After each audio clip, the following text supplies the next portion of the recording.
সবচেয়ে গুরুত্বপূর্ণ জাতীয় যে ইস্যু, সেই বিষয়ে ওলামায়ে কেরামের পক্ষ থেকে প্রতিনিধিত্বশীল কিছু কথা আমি আপনাদের সম্মুখে তুলে ধরব। আমি আপনাদের সম্মুখে আল্লাহর কোরআনে পাকের সূরাতুন নিসার ৭ নম্বর আয়াতটি তেলাওয়াত করেছি। আল্লাহ পাক রব্বুল আলামিন আমার এই তেলাওয়াতকৃত আয়াতের মধ্যে অত্যন্ত ক্ষোভ এবং ঘৃণা নিয়ে এক শ্রেণীর মানুষের ব্যাপারে আশ্চর্য প্রকাশ করেছেন। আল্লাহ বলেছেন, আলাম তারা ইলাল্লাযীনা ইয়াজুমুনা আন্নাহুম আমানু বিমা উনজিলা ইলাইকা ওয়া মা উনজিলা মিন ক্বাবলিক ইউরিদুনা আন ইয়াতাহাকামু ইলাত তাগুতি ওয়া ক্বাদ উমিরু আন ইয়াকফুরু বিহি ওয়া ইউরিদু আশ-শাইতানু আন ইউদিল্লাহুম দালালান বাঈদা।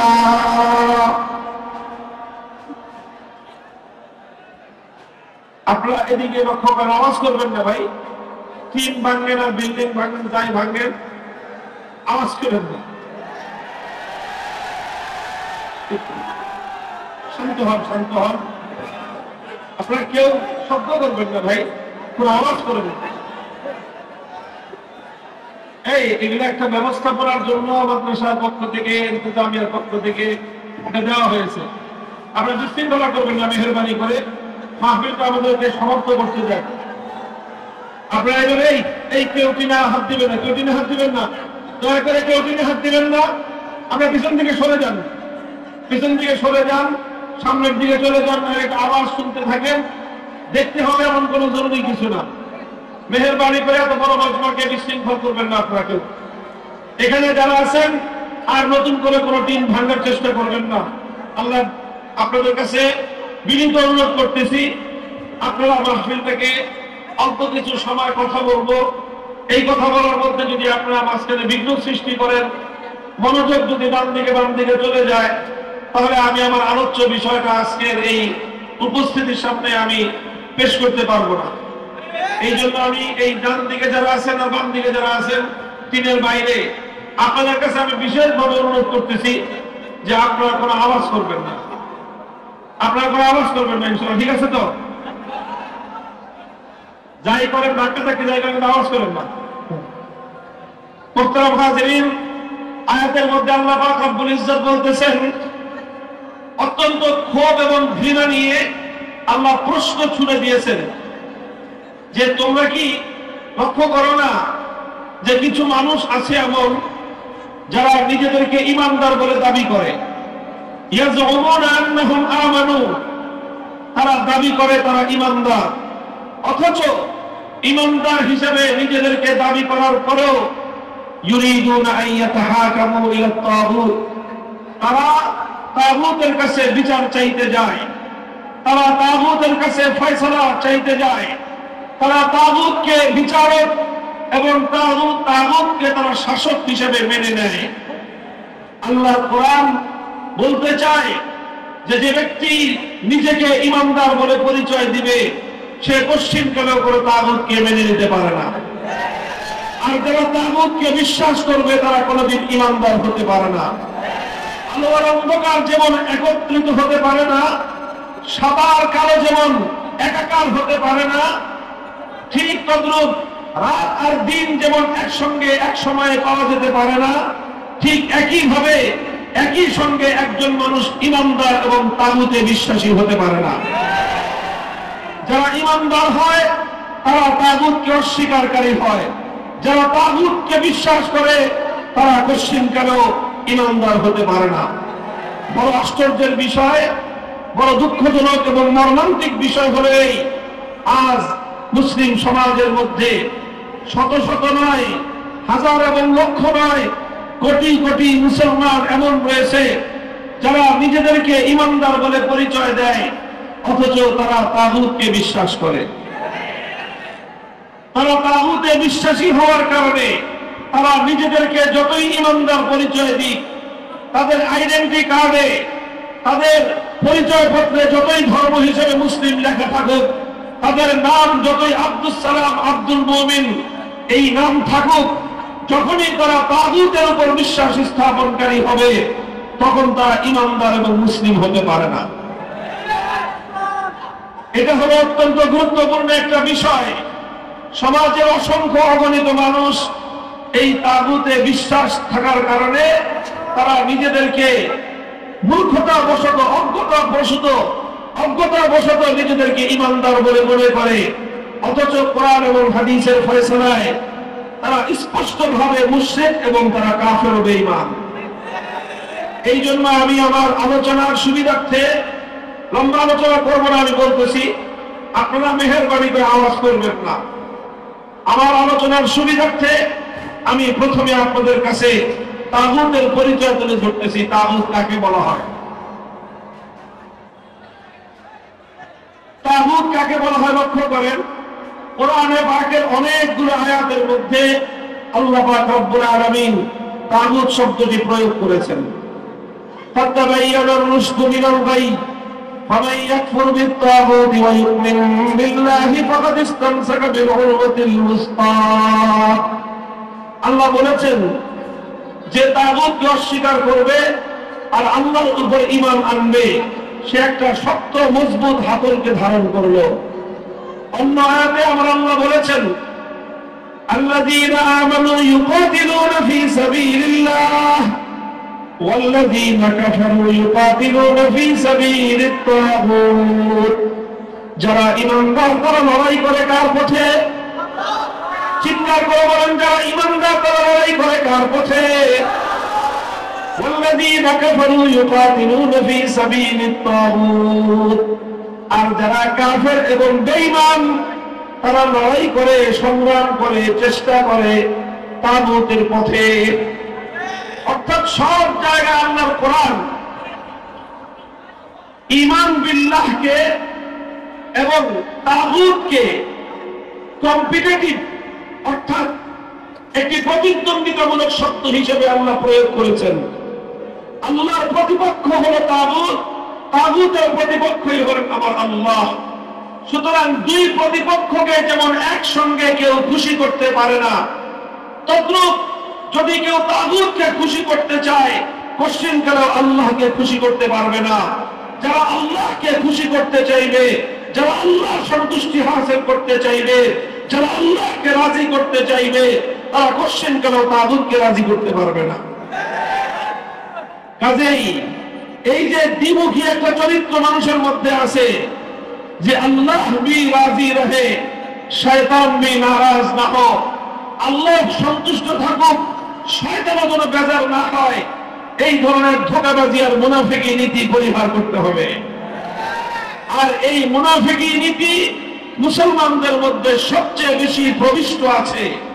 মুসলিম জাতি এবং সমাজের মধ্যে সবচেয়ে বেশি মুনাফিকি নীতি কার্যকর আছে হলো মুসলমানরা তাগুতের পরিচয় জানে না। এই জন্য খুব সংক্ষিপ্ত ভাবে আমি আপনাদের সামনে তাগুতের পরিচয় তুলে ধরছি। আমি বলছি কোরআনে পাকের অনেকগুলো আয়াতের মধ্যে আল্লাহ পাক রব্বুল আলামিন তাগুতকে আল্লাহর প্রতিপক্ষ হিসেবে সাব্যস্ত করেছেন। এই জন্য কাদিমান ওয়া হাদিসান সাহাবায়ে কেরামের যুগ থেকে আজ পর্যন্ত যারাই পবিত্র কোরআন নিয়ে আলোচনা করেছেন, তাফসীর করেছেন, তারা সকলেই অত্যন্ত গুরুত্বের সঙ্গে তাগুতের পরিচয় তুলে ধরেছেন। এবং সেই সবগুলো কথা একত্রিত করলে তার সারাংশ যেটা দাঁড়ায় সেটা হলো তাগুতের পরিচয় বলা হয় তাগুত ওই গায়রুল্লাহকে বলা হয়। গায়রুল্লাহ মানে হলো আল্লাহ ভিন্ন পৃথিবীতে যা আছে সবই কি বলেন? আপনার কথা বুঝতেছেন আমার? না শুধু স্লোগান দেওয়ার তালে আছেন? আরে ভাই স্লোগান তো দিতে হবে, আগে কথাটা বুঝে তারপরে সময় সেই কথার উপর স্লোগান আসবে। এই না বুঝে না শুনে স্লোগান দেওয়ার এই প্রবণতা, এটা আমি একেবারেই পছন্দ করি। স্লোগান দিতে হবে, শুধু স্লোগান কেন, লড়তে হবে, মারতে হবে এবং মরতে হবে, স্বাধীনতার রক্ত দিতে হবে, জীবন দিতে হবে, বিপ্লবের পথে আল্লাহর জমিনকে রক্তে রঞ্জিত করে শাহাদাতের শিরে ভালো করে জানতে চায়, বুঝতে চায়। সেই প্রসঙ্গ হলো এই ঈমান এবং কুফরের প্রসঙ্গ, তাওহীদ এবং শিরকের প্রসঙ্গ, একত্ববাদী আল্লাহ এবং এই তাগুতের পার্থক্য প্রসঙ্গ আজকে বুঝতে চায় তারা। আর এই আবেগ, এই চেতনা তাদের মধ্যে সৃষ্টি হয়েছে বলে বাংলাদেশে 5ই আগস্টের বিপ্লব হয়েছে। 5ই আগস্টের বিপ্লব শুধু আলেম ওলামারা করে নাই, 5ই আগস্টের বিপ্লব শুধু কওমি মাদ্রাসার ছাত্ররা করে নাই, বরং 5ই আগস্টের বিপ্লব এদেশের কওমি, আলিয়া, স্কুল, কলেজ, ইউনিভার্সিটির সকল প্রজন্মের ছাত্র জনতা, ইয়াং জেনারেশন, তরুণ প্রজন্ম ঐক্যবদ্ধ হয়ে যে বিপ্লব করেছে, সেই বিপ্লবের অন্যতম চেতনা ছিল আল্লাহর জমিন থেকে সমস্ত তাগুতি শক্তির শেকড় সহ উপড়ে ফেলা। কাজেই এটা আজ গুরুত্বপূর্ণ প্রসঙ্গ, এটা বুঝতে হবে আমাদেরকে, ছাত্র জনতাকে বুঝতে হবে, তরুণ আলেমদেরকে বুঝতে হবে, জাতির কাছে মেসেজ পৌঁছে দিতে হবে।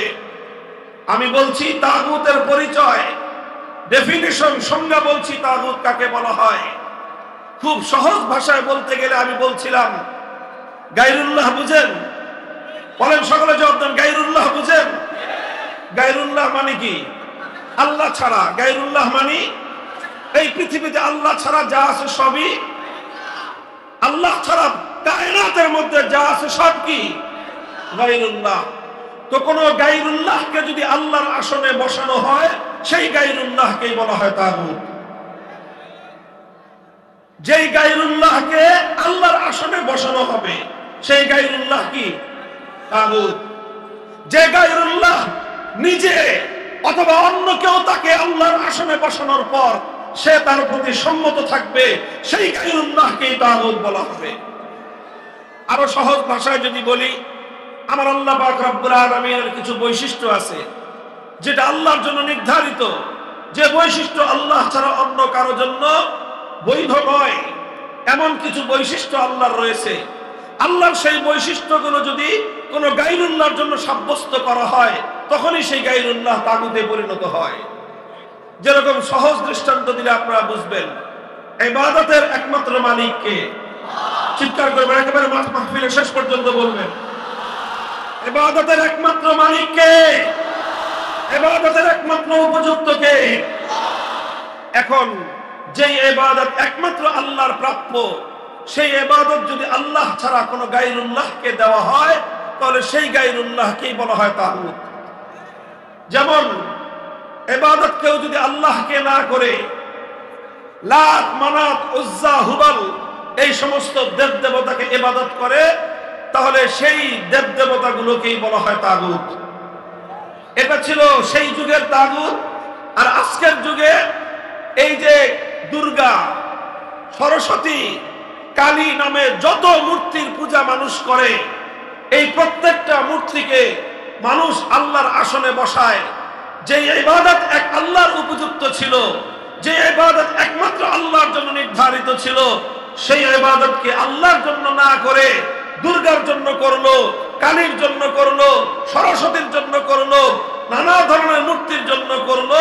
সুতরাং এই মূর্তিগুলা, যখনই মানুষ এই মূর্তির পূজা করে, তখনই এই মূর্তিগুলো তাগুতে পরিণত হয়। এটা মানুষ বুঝে, এটা মুসলমানরা বুঝে যে আল্লাহ ছাড়া অন্য কোনো গায়রুল্লাহর পূজা করা যাবে না। কেন? তাহলে একত্ববাদ থাকবে না। ইবাদতের উপযুক্ত একমাত্র কে? আল্লাহ। ইবাদত যেরকম একমাত্র আল্লাহর, আল্লাহই একমাত্র যেরকম ইবাদতের উপযুক্ত, আল্লাহই এই মহাবিশ্বের মধ্যে একমাত্র ইবাদত প্রাপ্য, ঠিক তদ্রূপ ইবাদতের মতো আল্লাহ পাকেরও আল্লাহর আরেকটা অনন্য বৈশিষ্ট্য রয়েছে, যেটা আল্লাহর জন্য নির্ধারিত। সেটা হলো এই কায়নাতের মধ্যে, গোটা সৃষ্টি জগতের মধ্যে চূড়ান্ত ভাবে আনচ্যালেঞ্জেবল, অর্থাৎ যেই বিষয়কে কেউ চ্যালেঞ্জ করতে পারবে না, কেউ যেটাকে প্রশ্ন করতে পারবে না, কেউ যেটাকে বাতিল করতে পারবে না, এইরকম চূড়ান্ত ভাবে এই মহাবিশ্বের মধ্যে বিধান দেওয়ার একমাত্র মালিককে। আল্লাহর কোন বিধানকে দুনিয়ার কোন কর্তৃপক্ষ চ্যালেঞ্জ করার অধিকার রাখে না। আল্লাহর কোন বিধানকে দুনিয়ার কোন ব্যক্তি বা কোন কর্তৃপক্ষ বাতিল করার অধিকার রাখে না। আল্লাহর কোন বিধানের ব্যাপারে দুনিয়ার কোন কর্তৃপক্ষ দেবার অধিকার রাখে না। এই প্রশ্নহীন চূড়ান্ত বিধান দেওয়ার একমাত্র মালিক কে?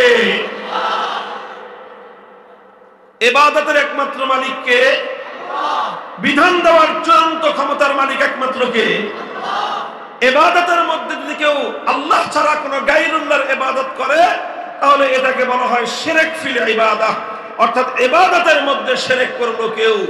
ঠিক তদ্রূপ যে আইন তৈরি করবার একচ্ছত্র চূড়ান্ত ক্ষমতা আল্লাহর জন্য নির্ধারিত, সেই আইন তৈরি করার ক্ষমতা যদি কেউ আল্লাহ ছাড়া অন্য কোন গায়রুল্লাহকে প্রদান করে, অন্য কোন ব্যক্তি অথবা কোন গোষ্ঠীকে যদি কেউ প্রদান করে, অন্য কোন গোষ্ঠী যদি আল্লাহর কোন আইনকে চ্যালেঞ্জ করে কোন আইন তৈরি করে, তাহলে সেই ব্যক্তি এবং সেই গোষ্ঠীও তাগুতে পরিণত হয়।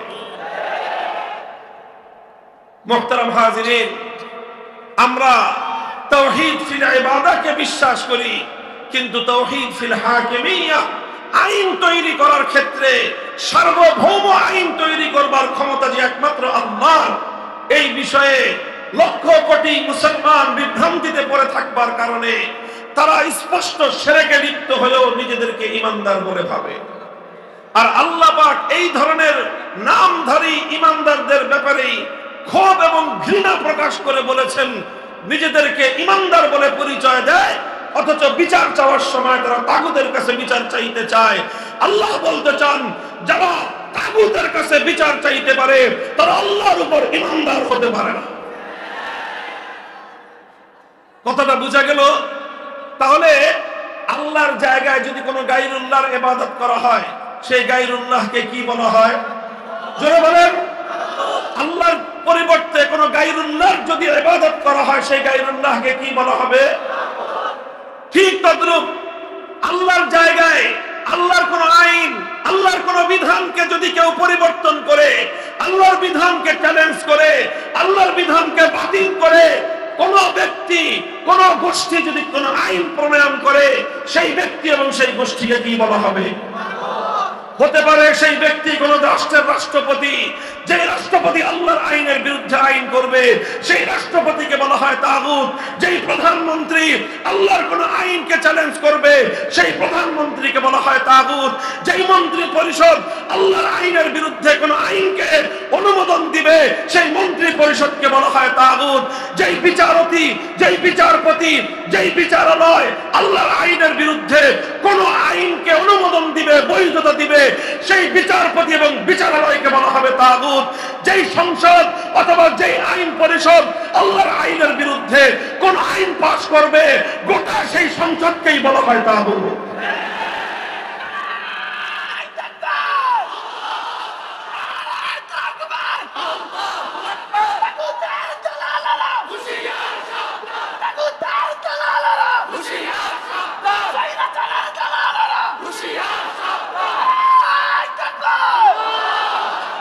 মুহতারাম হাজিরিন, এই তাগুত আপনারা চিন্তা করেন, কোন মুসলমান যে নাকি নিজেকে ঈমানদার বলে পরিচয় দেয়, তাকে যদি দুর্গার পূজা করতে বলা হয় সে রাজি হবে? কোন ঈমানদারকে যদি কালী অথবা সরস্বতী মূর্তি দেবতার পূজা করতে বলা হয় সে রাজি হবে?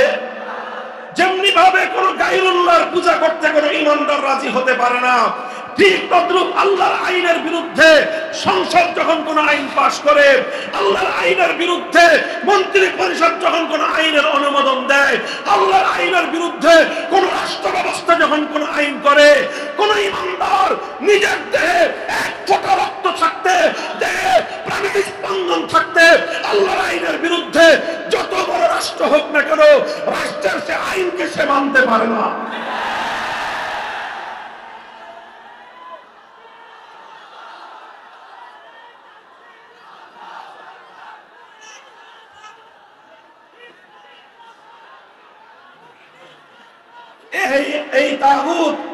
এই তাগুতি ব্যবস্থা তথা আল্লাহর এই পৃথিবীতে, আল্লাহর সৃষ্টি জগতের মধ্যে আল্লাহর মাখলুকাতের উপর গায়রুল্লাহর আইন চাপিয়ে দেওয়া, এটাই হলো এই পৃথিবীর মানুষের উপর সবচেয়ে বড় জুলুম।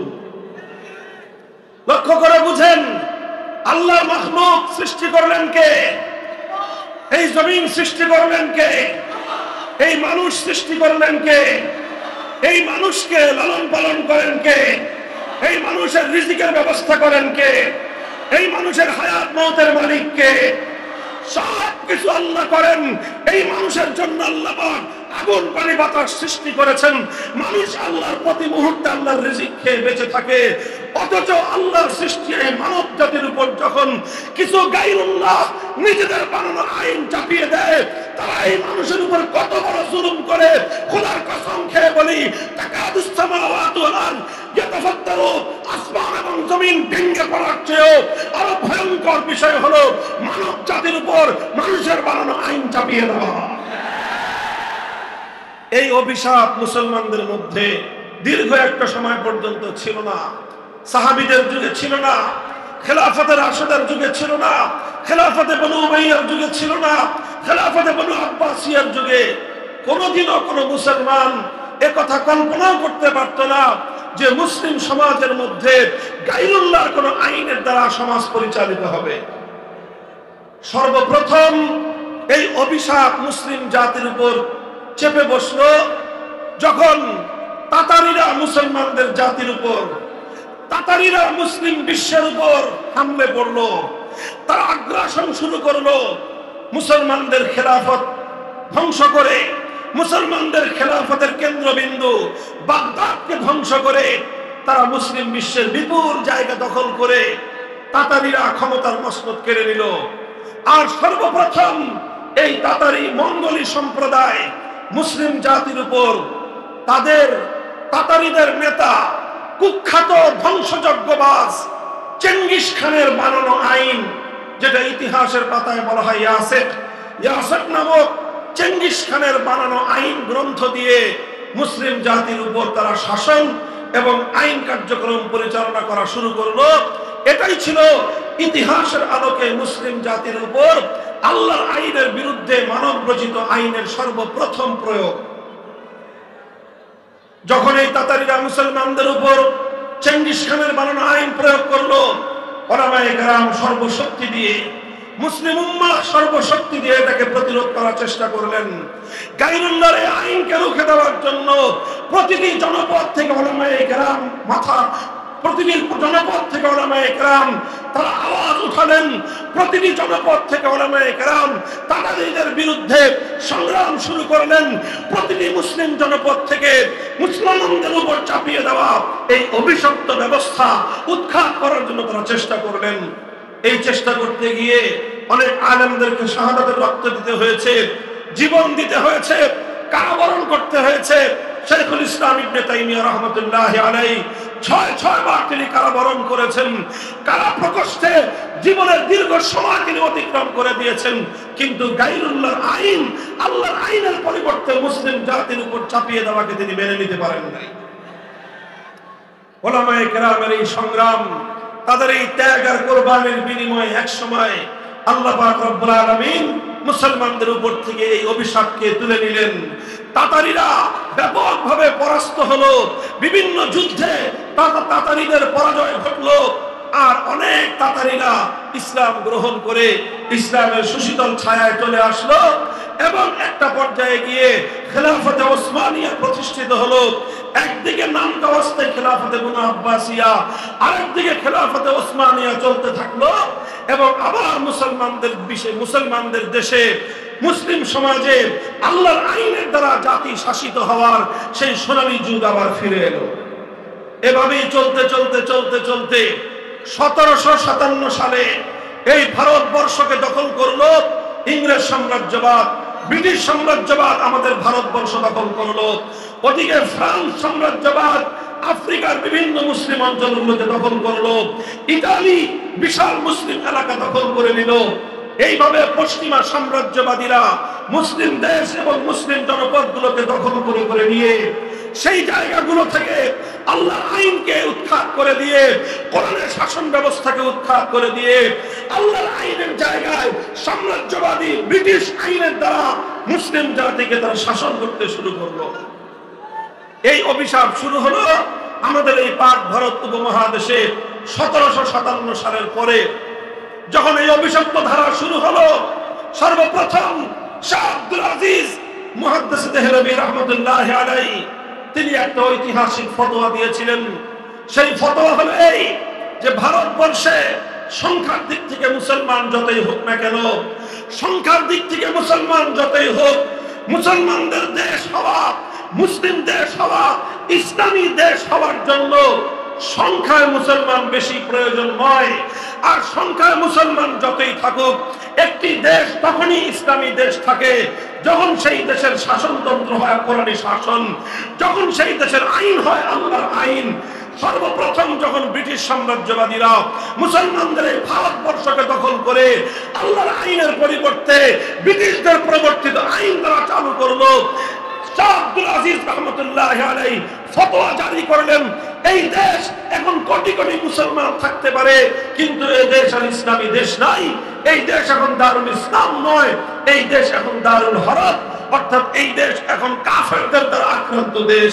কারণ এই দেশে মুসলমান থাকতে পারে, মুসলমানরা নিরাপদ থাকতে পারে, কিন্তু এদেশে ইসলাম নিরাপদ নাই, এদেশে ইসলামের আইন নিরাপদ নাই। যে দেশে ইসলামের আইন নিরাপদ নাই সেই দেশ দারুল হরব।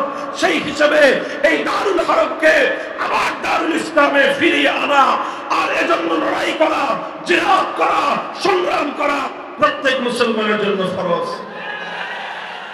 এই ফতোয়া জারি করার পর মুসলমানরা আবার আল্লাহর আইন ফিরিয়ে আনার জন্য সংগ্রাম শুরু করলেন, লড়াই শুরু করলেন।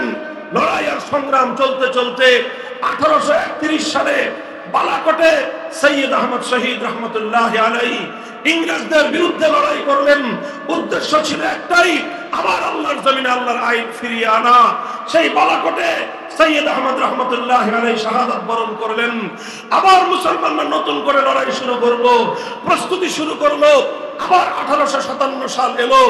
1857 সালে হাজী ইমদাদুল্লাহ মুহাজির মক্কি রহমতুল্লাহি আলাইহি আল্লাহর জমিনে আল্লাহর আইন বাস্তবায়নের জন্য খেলাফতের ঘোষণা দিলেন এবং তিনি আমিরুল মুমিনিন হিসেবে মুসলমানদের উপর আল্লাহর আইন প্রয়োগ করার ঘোষণা দিলেন। মুহতারাম হাজিরিন, দুর্ভাগ্যজনক আমরা আজকে হাজী ইমদাদুল্লাহ মুহাজির মক্কি রহমতুল্লাহি আলাইহিকে শুধুমাত্র সাইয়্যিদুত তায়েফা, সকল পীরদের পীর হিসেবে আমরা পরিচয় দিয়ে থাকি। হাজী ইমদাদুল্লাহ মুহাজির মক্কি রহমতুল্লাহি আলাইহি যেমনি ভাবে সকলের পীর ছিলেন, রশিদ আহমদ গঙ্গুহির পীর ছিলেন, কাসেম নানুতুবি রহমতুল্লাহি আলাইহির পীর ছিলেন, শাইখুল হিন্দের পীর ছিলেন, শাহ আশরাফ আলী থানভী রহমতুল্লাহি আলাইহির পীর ছিলেন। কিন্তু এমনি একদিকে যেমন তার পীরের পরিচয় ছিল, সঙ্গে সঙ্গে তিনি এই উম্মতের, এই ভারতবর্ষের আমিরুল মুমিনিন ছিলেন। তিনি আমিরুল মুমিনিন ছিলেন। তিনি খেলাফত ঘোষণা দিয়েছিলেন। তার সেই খেলাফতের প্রধান মার্কাজ, প্রধান রাজধানী ছিল থানা ভবন। তার একজন প্রধান সেনাপতি ছিল হাফেজ জামান রহমতুল্লাহি আলাইহি। তার খেলাফতের প্রধান বিচারপতি ছিলেন রশিদ আহমদ গঙ্গুহি রহমতুল্লাহি আলাইহি। তার রাষ্ট্রে, তার খেলাফতের প্রধানমন্ত্রী ছিলেন কাসেম নানুতুবি রহমতুল্লাহি আলাইহি। এভাবে হাজী ইমদাদুল্লাহ মুহাজির মক্কি রহমতুল্লাহি আলাইহি তিনি আবার ইংরেজদের বানানো আইন প্রত্যাখ্যান করে, বাতিল করে মুসলিম সমাজের মধ্যে আল্লাহর আইন ফিরিয়ে আনার জন্য খেলাফত কায়েম করেছিলেন। আর তিনি যখন এই খেলাফত কায়েম করে আল্লাহর আইন জারি করলেন, ব্রিটিশ সাম্রাজ্যবাদীরা তাদের বিরুদ্ধে হামলা করলো, আক্রমণ করলো, লড়াই হলো, জিহাদ হলো। শামিলির রণাঙ্গনে তার প্রধান সেনাপতি হাফেজ জামান রহমতুল্লাহি আলাইহি সহ অসংখ্য আলেম ওলামা, অসংখ্য দিনদার মুসলমান বুকের রক্ত দিয়ে আল্লাহর জমিনকে রঞ্জিত করলেন, শাহাদাতের মৃত্যুকে আলিঙ্গন করলেন। হাজার হাজার ওলামায়ে কেরাম ফাঁসি কাস্টে ঝুললেন। বুক খালি হলো ওলামায়ে কেরামের মায়েদের, বিধবা হলেন আলেমদের স্ত্রীরা, ইতিম হলো আলেমদের সন্তানেরা। সমস্ত জুলুম তারা চোখ বুজে সহ্য করলেন, হাসি মুখে তারা বরণ করে নিলেন। কিন্তু এক মুহূর্তের জন্য মানব রচিত আইনের সামনে মাথা নত করেন নাই। তারা শাহাদাত বরণ করলেন, পারলেন না এবারও দ্বিতীয় চেষ্টায়। তখন 1866 সালে নতুন মেহনত শুরু করলেন, দারুল উলুম দেওবন্দ প্রতিষ্ঠা করলেন। উদ্দেশ্য আবার একই, আল্লাহর জমিনে আল্লাহর আইন, আল্লাহর শাসন ফিরিয়ে আনতে হবে, আল্লাহর জমিনে আল্লাহর কোরআনের শাসন ফিরিয়ে আনতে হবে। 1866 সালে দারুল উলুম দেওবন্দ প্রতিষ্ঠিত হয়ে এই সংগ্রাম শুরু হলো। চলতে চলতে চলতে চলতে 80 বছর পরে 1947 সালে ব্রিটিশরা রাজি হলো যে ঠিক আছে, আমরা তোমাদের দেশ ছেড়ে চলে যাব, তোমরাই তোমাদের দেশ যেভাবে ইচ্ছা সেভাবে শাসন করবে। যখন ব্রিটিশরা এই দেশ ছেড়ে চলে যেতে সম্মত হলো, তখন এদেশে বড় বড় দুইটা জাতি ছিল, একটা হলো হিন্দু জাতি আর একটা হলো মুসলিম জাতি। তখন প্রশ্ন আসলো, এই দুই রাষ্ট্র বিশাল ভারত একসঙ্গে থাকবে না হিন্দুদের আলাদা রাষ্ট্র হবে, মুসলমানদের আলাদা রাষ্ট্র হবে? তখন মুসলমানরা সিদ্ধান্ত নিল, অধিকাংশ মুসলিমরা সিদ্ধান্ত নিল যে আমাদের দুনিয়ার এত উন্নতির প্রয়োজন নাই, আমাদের এত বড় রাষ্ট্রের প্রয়োজন নাই, আমাদের জাগতিক এত সমৃদ্ধির প্রয়োজন নাই। আমরা আধা পেট খেয়ে থাকবো, অনাহারে অর্থাহারে থাকবো, কিন্তু আমরা এমন একটা ভূখণ্ড চাই যেই ভূখণ্ডে আইন হবে আল্লাহর আইন, যেই ভূখণ্ডের শাসন ব্যবস্থা হবে আল্লাহর কোরআনী শাসন ব্যবস্থা। শুরু হলো পাকিস্তান প্রতিষ্ঠার আন্দোলন। এই বাংলাদেশের ছাত্র জনতা, দুঃখজনক ইতিহাস আর তোমার পূর্বপুরুষদের গৌরবজনক ইতিহাসের একটা অধ্যায়। গভীর মনোযোগ দিয়ে শুনো। আল্লাহর জমিনে আল্লাহর কোরআনী শাসন ব্যবস্থা কায়েম করার জন্য এই গোটা ভারতবর্ষে সবচেয়ে বেশি ত্যাগ আর কোরবানি, সবচেয়ে বেশি আত্মত্যাগ, সবচেয়ে বেশি রক্ত যেই জনপদের মানুষ দিয়েছে, সেটা পশ্চিম পাকিস্তানের মানুষ না, সেটা রাওয়ালপিন্ডির মানুষ না, সেটা করাচি আর লাহোরের মানুষ না, সেটা খাইবার পখতুনখোয়া আর সেই বেলুচিস্তানের মানুষ না। আল্লাহর জমিনে আল্লাহর কোরআনী শাসন কায়েম করার জন্য ভারতবর্ষে যে জাতির সবচেয়ে বেশি অবদান, সে জাতি হলো এই পূর্ব বাংলা তথা বাংলাদেশের মুসলিম সমাজ। অত্যন্ত গৌরবজনক ইতিহাস আমাদের পূর্বপুরুষদের ইতিহাস। আমাদের পূর্বপুরুষরা তারা এই বাড়ির কাছের কলকাতাকে লাথি মারলো, বললো যে তোমাদের সঙ্গে আমরা থাকবো না। বাড়ির কাছের দিল্লির সঙ্গে আমরা সম্পর্ক ছিন্ন করলাম। বিশাল ভারত রাষ্ট্র, যেই ভারত রাষ্ট্র আমাদের বাংলা জনপদের চারিদিক থেকে ঘেরাও করে আছে। আমরা এই ভারতের সঙ্গে থাকলে অনেক বড় রাষ্ট্র পেতাম, আমরা ভারতের সঙ্গে থাকলে অনেক বড় দেশ পেতাম, ভারতের সঙ্গে থাকলে পৃথিবীতে আমরা অনেক বড় রাষ্ট্রের নাগরিক হিসেবে সারা দুনিয়াতে আমরা চলাফেরা বিচরণ করতে পারতাম। কিন্তু আমাদের পূর্বপুরুষরা, তোমাদের পূর্বপুরুষরা বাড়ির কাছের দিল্লি আর বাড়ির কাছের ভারতবর্ষকে লাথি মেরে 2000 কিলোমিটার দূরের সেই পশ্চিম পাকিস্তানিদের সঙ্গে হাতে হাত রেখেছিল।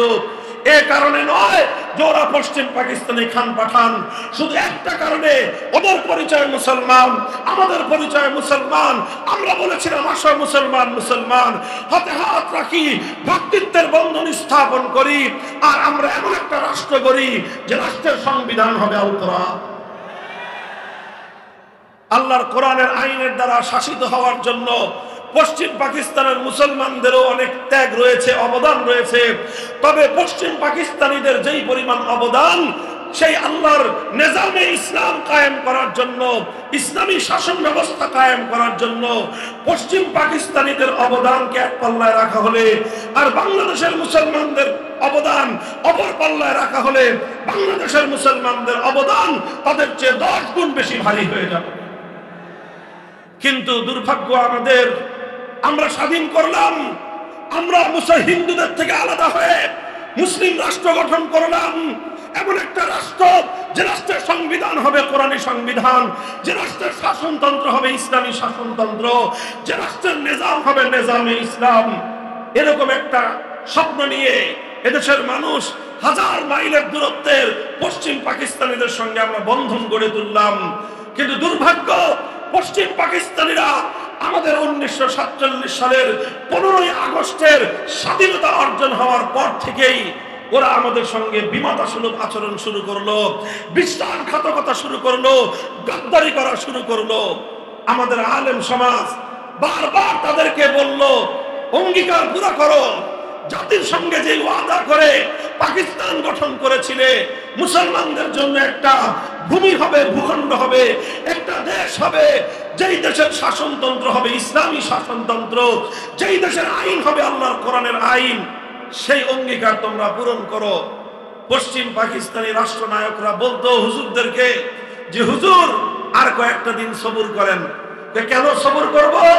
তারা বলতো যে রাষ্ট্রটা এখনো শিশু রাষ্ট্র, তো এখনো শিশু রাষ্ট্র হওয়ার কারণে এখন যদি আমরা এই রাষ্ট্রের মুসলমানি করাই তাহলে এই রাষ্ট্রটা টিকবে না। বুঝেন না এই কথা?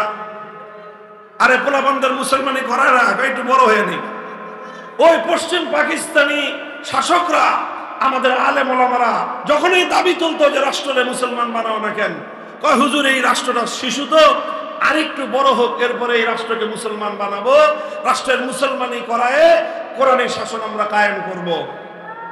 এই করতে করতে 10 বছর যায়, 15 বছর যায়, 20 বছর যায়। হুজুররা যখনই বলে তখনই তারা বলে যে হুজুর এটা এখনো শিশু রাষ্ট্র, এখনই যদি আমরা এখানে ইসলাম কায়েম করি আমেরিকার সাহায্য পাওয়া যাবে না, ইউরোপ আমাদের থেকে মুখ ফিরিয়ে নেবে, আমরা তখন পৃথিবীতে মাথা উঁচু করে দাঁড়াতে পারবো না। এই নানা রকম অজুহাতে, ছলচাতুরি দিয়ে, অজুহাত দেখিয়ে এদেশের মুসলমানদেরকে 24 বছর পর্যন্ত বঞ্চিত করে রেখেছে। এদেশের মুসলমানদের সঙ্গে 24 বছর পর্যন্ত গাদ্দারি আর বিশ্বাসঘাতকতা করেছে। আমার আব্বাজান মরহুম হযরত শাইখুল হাদিস আল্লামা আজিজুল হক রাহমাতুল্লাহি আলাইহি একটা কৌতুক করে এই ক্ষেত্রে একটা কথা বলতেন যে 24 বছর একই গান শুনাইলো যে রাষ্ট্র এখনো শিশু। যেই ছেলে 24 বছরের শিশু থাকে ও বালেগ হয় না, বললেন যে এটা 90 বছরে আর বালেগ হবে না। কাজে এই রাষ্ট্র রাখার দরকার নাই। যেই পাকিস্তান আল্লাহর কোরআনের বিধান বাস্তবায়নের অঙ্গীকার করে প্রতিষ্ঠিত হয়েছিল, 24 বছর পর্যন্ত এই রাষ্ট্র যদি শিশুই থাকে তাহলে 24 বছরের যে রাষ্ট্র বালেগ হয় না, 24 বছরের যে রাষ্ট্র সে তার প্রাপ্তবয়স্ক হয় না, সে রাষ্ট্রের প্রয়োজন নাই। পাকিস্তান ভেঙে খান খান করে দাও। যখন এইভাবে আলেম সমাজ পাকিস্তানের প্রতি তাদের অনাস্থা জ্ঞাপন করলেন, মুসলমানরা 24 বছর পর্যন্ত কোরআনী সংবিধান চেয়েছে, বারবার তারা বঞ্চিত হলো। মুসলমানদের হৃদয়ে ক্ষোভ পুঞ্জীভূত হতে থাকলো। এই সময়ে 1970 সালে এই বঙ্গ জনপদের একজন লিডার, একজন নেতা, তিনি জাতিকে আশ্বস্ত করার জন্য একটা ঘোষণা দিলেন। সেই ঘোষণা হলো যে আমরা যদি বিজয়ী হতে পারি তাহলে কোরআন সুন্নাহ বিরোধী কোনো আইন করব না, কোরআন সুন্নাহ বিরোধী কোনো আইন করবেন না। এই কথাটা কে বললেন? শেখ মুজিবুর রহমান সাহেব।